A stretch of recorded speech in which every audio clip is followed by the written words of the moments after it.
हद्दच केली मी आज. म्हणजे एवढं लेट तर कधी मी माझ्या माहेरी पण उठले नव्हते जेवढं लेट मी माझ्या सासरी उठते. तर नमस्कार मंडळी, आज होता रविवार आणि थोडासा थकवा होता. काय माहीत मी असं झोपले, अलाराम पण बंद होते आणि कळालंच नाही कधी 11 वाजले.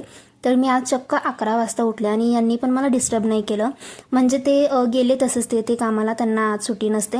आणि म्हणजे किती अंडरस्टँडिंग आहे, त्यांना माहीत होतं की मी थकलेले आणि त्यामुळे त्यांनी मला थोडं पण डिस्टर्ब नाही केलं.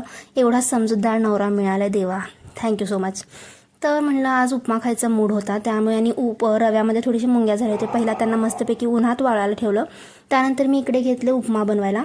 तर मी अशा प्रकारे बनवते. तुम्हाला पण जर डबल काम नसेल करायचं, रवा पहिला भाजून घ्या मग उपमासाठी हे करा, तर तुम्ही असं बनवू शकता. असं पण तेवढंच टेस्टी होतं. इकडे पण तुम्हाला रवा भाजूनच घ्यायचा आहे आणि फक्त एक प्रोसेस तुमची वाचते, म्हणजे वेळ तेवढाच जातो पण लवकर होतं या प्रोसेसमध्ये असं मला वाटतं.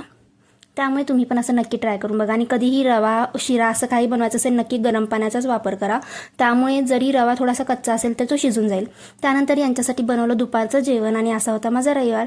Thank you so much for watching. आणि हो, सबस्क्राईब केलं नसेल तर लवकर करा.